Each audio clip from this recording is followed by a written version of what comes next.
Bienvenue dans l'interview. Aujourd'hui, je reçois Jonathan de Patoul. Bonjour. Bonjour. Alors, Jonathan de Patoul est conseiller communal d'Effy à Oulé-Saint-Pierre et a été élu le 26 mai député bruxellois. On va d'abord faire connaissance avec vous. Votre nom est connu, hein? Vous avez un père qui était député. On va en reparler tout à l'heure. Mais d'abord, vous, qui êtes-vous? De quel type de métier, de quel type de monde venez-vous?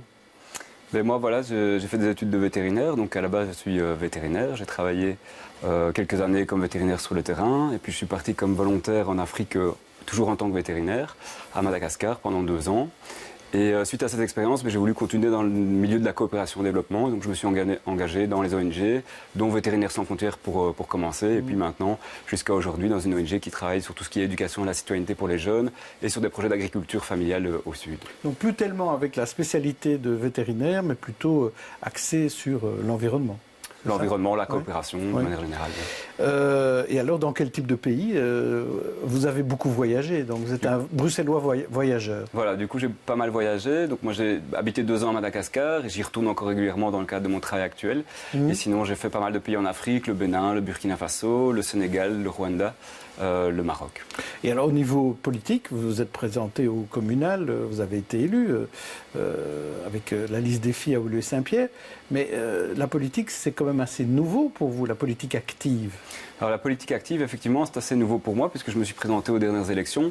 Et ma réflexion a été un petit peu de me dire, il y a quelques années, suite à tous mes engagements au niveau de la société civile, au niveau de mon quartier, c'était de me dire, est-ce qu'il ne faudrait pas s'engager aussi au niveau politique? Et comme il y a eu beaucoup de scandales il y a quelques années, j'ai trouvé ça très dommage. Et je me suis dit qu'il y avait 2 possibilités. Soit on disait que tous les politiques étaient pourris et que ça n'irait jamais, et puis on restait dans son coin. Ou alors on se dit, on essaye d'aller voir comment ça se passe et de pourquoi pas changer de l'intérieur. Et donc c'est ce que j'ai fait, en me présentant d'abord au communal, comme ça avait bien fonctionné, je me suis dit pourquoi pas porter un peu plus loin à l'échelon régional. Et vous avez surpris parce que vous étiez assez loin, hein, vous étiez 24e sur la liste, vous avez quand même été élu. Alors je vais vous demander quel est votre modèle chez Défi, le modèle politique que vous suivez. Alors il y en a 3 possibles. Le premier, c'est assez logique, c'est Papa, hein, Serge de Patoul, ou alors le deuxième, Olivier Minguin, ou le troisième, Didier Gauzoin. Je sais que là, ça va être difficile de choisir, mais il va falloir faire des choix. Oui, et choisir, c'est renoncer, Jonathan de Patoul. Alors moi, la personne que j'admire beaucoup chez Défi, c'est Didier Gauzoin. Je trouve que c'est une personne politique, c'est un ministre qui travaille de manière très pragmatique et de bon sens, en bon père de famille. Et c'est une qualité qui, pour moi, est très importante au niveau de la politique. Alors je me permets quand même de dire que, évidemment, l'activité politique de mon père m'a beaucoup influencé et que... je ne sais pas si je le prends comme modèle, mais en tout cas, on discute beaucoup et on partage pas mal par rapport à... Vous l'avez toujours suivi quand vous étiez enfant? Vous le suiviez dans ses activités politiques? Alors, j'ai toujours fait toutes les campagnes électorales pour lui, que ce soit les distributions, le collage d'affiches, etc. Donc, c'est vrai que j'ai été pas mal influencé et on en parlait beaucoup à table, de manière générale. Et pour revenir sur Didier Gauzoin, c'est une perte pour Défi qu'il ne soit plus représenté, finalement? Est-ce qu'il n'aurait pas fallu un peu le pousser davantage à se présenter? Je crois qu'il a été assez clair et il a expliqué ses choix et c'est tout à fait honorable de, à un moment donné, vouloir se retirer pour laisser monter une nouvelle génération. Alors effectivement, c'est quelqu'un de qualité avec une grande expérience, donc il va falloir le remplacer, entre guillemets, mais je pense qu'il sera toujours là pour nous donner un coup de main si nécessaire. Alors en matière de priorité au Parlement bruxellois, vos urgences, vos priorités, on va d'abord revenir avec votre casquette de vétérinaire. Donc les animaux, je suppose que ça vous intéresse.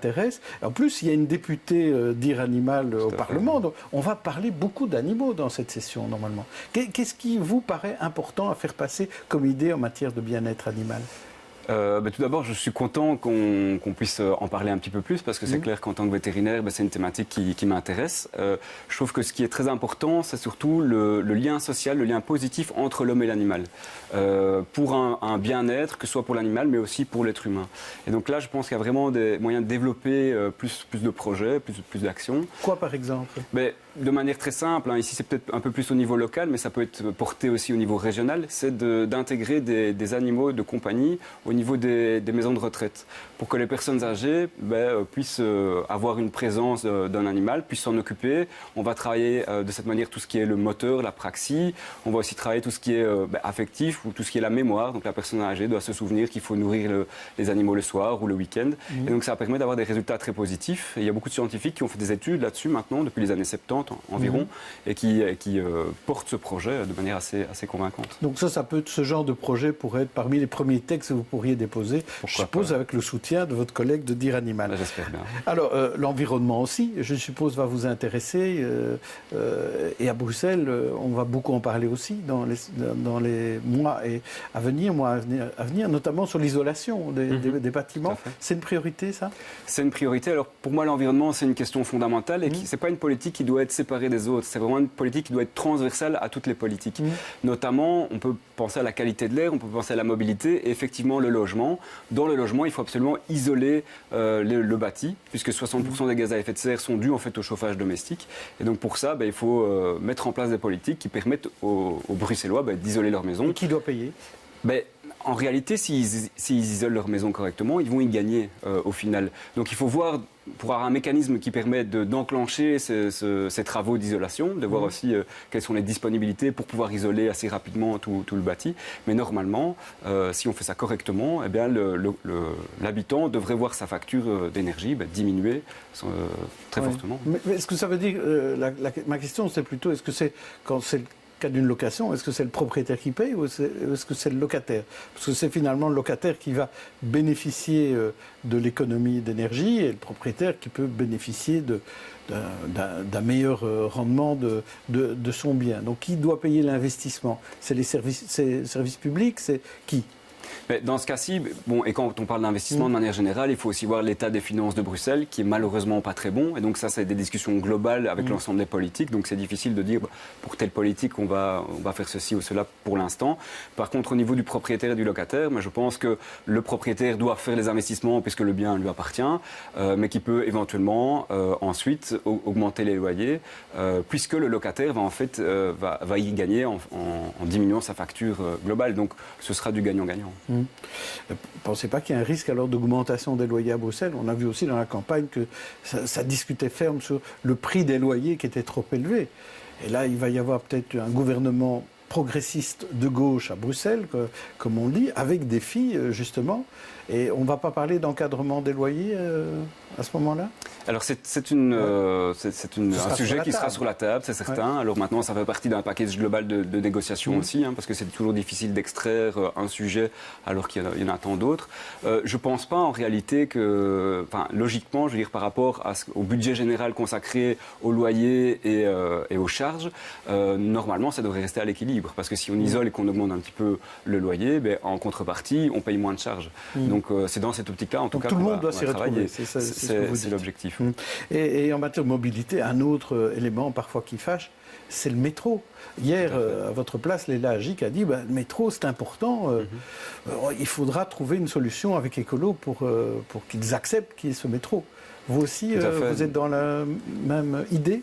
Nous, chez Défi, on est très clairement pour le métro également. On ne se voit pas Bruxelles, la capitale de l'Europe, ne pas développer son métro. Ça paraît quand même un petit peu invraisemblable. Après, c'est vrai qu'il faut réfléchir, il faut voir un petit peu de quelle manière, avec quel budget et en combien de temps surtout. Parce que ce sont des politiques qui prennent vraiment beaucoup de temps à être mises en place. Vous êtes très prudent. Mais maintenant, on va parler du coquelicot. Parce que c'est à la mode, le coquelicot. Alors, on pensait que le coquelicot n'allait toucher que la Wallonie. Eh bien non, on parle aussi de coquelicot à la Fédération Wallonie-Bruxelles. Donc ça concerne les Bruxellois. Et il y a pour l'instant une consultation de société civile au Parlement de la Fédération Wallonie-Bruxelles pour essayer d'écrire un programme de gouvernement minoritaire, mais quand même programme. Qu'est-ce que vous en pensez? Est-ce que, d'abord, cette idée de coquelicot, est-ce que c'est une bonne idée? Alors cette idée de coquelicot, mais de manière globale, c'est vrai que si on revient un petit peu sur les résultats qui ont lieu juste après les élections, les résultats des élections, je comprends qu'il faille prendre du temps pour réfléchir aux différentes possibilités, pour former une majorité, et surtout une majorité qui fonctionne. Donc pour moi, ça c'est fondamental. Et donc le fait d'évoquer des scénarios un petit peu plus originaux, on va dire, pourquoi pas y réfléchir. Après, je pense qu'il faut rester pragmatique, et donc il va falloir voir, effectivement, on peut se laisser le temps de consulter apporter plus de personnes à la société civile également. Mais après, il faudra vraiment, de manière pragmatique, voir dans quelle manière on va pouvoir former un gouvernement et pour les 5 ans. Est-ce que vous trouvez que Défi aurait dû être associé à ces discussions au niveau de la Fédération Wallonie-Bruxelles, comme Défi est associé à Bruxelles d'ailleurs? Mais en tout cas, nous, on est disponible, je pense, pour réfléchir et réfléchir aux différentes possibilités. À titre personnel, je trouve intéressant que Défi puisse y être représenté, puisqu'on a quand même des députés de qualité qui traitent de ces thématiques et qui ont des éléments à apporter. Donc oui, tout à fait, je trouve ça intéressant. Mais le problème, c'est que même si Défi s'ajoute à PS et Écolo, au Parlement de la Fédération Wallonie-Bruxelles, ça ne fait toujours pas une majorité. Il manque un siège. Donc ça reste problématique.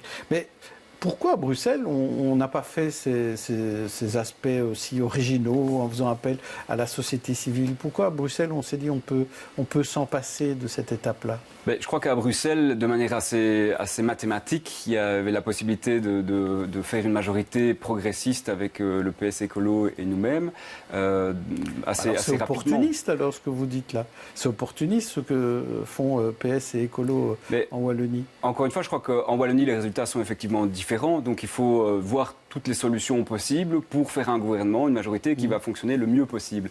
Et donc moi, je comprends qu'ils prennent plus de temps parce que mathématiquement, les résultats sont un petit peu plus compliqués à imbriquer, à mettre ensemble. Alors, vous êtes un jeune député, même si vous avez déjà 35 ans, c'est la première fois que vous êtes député. Comment vous allez faire en sorte que la participation citoyenne fera partie de votre travail de tous les jours dans les 5 ans à venir? Est-ce que vous avez des idées là-dessus? Alors la participation citoyenne, ça me paraît quelque chose de très intéressant et de primordial. Je pense que c'est aussi une thématique qui est poussée de plus en plus par la jeunesse, qui ne voit peut-être pas la politique comme on le voyait il y a 10, 15 ou 20 ans. Et donc c'est l'occasion peut-être de réfléchir justement avec cet engouement d'une partie de la population, de réfléchir à comment est-ce qu'on voit l'avenir de la politique ici en Belgique. Alors très concrètement, c'est un sujet que moi j'espère pouvoir pousser au niveau du Parlement. Dans un premier temps, je pense que ce qui est important, c'est de pouvoir réunir une série d'acteurs et de réfléchir à quelles possibilités on pourrait envisager pour revoir la manière dont la politique est gérée. Alors de manière plus pragmatique, je pense qu'il faut aussi accentuer la communication par rapport à la politique, puisqu'il y a un écart entre le politique et le citoyen, un fossé qui se creuse de plus en plus, et ça c'est dommage. Merci Jonathan Depatoul. Demain, Stéphanie Meyer recevra un autre invité. D'ici là, bonne journée, bonne soirée à tous. Merci.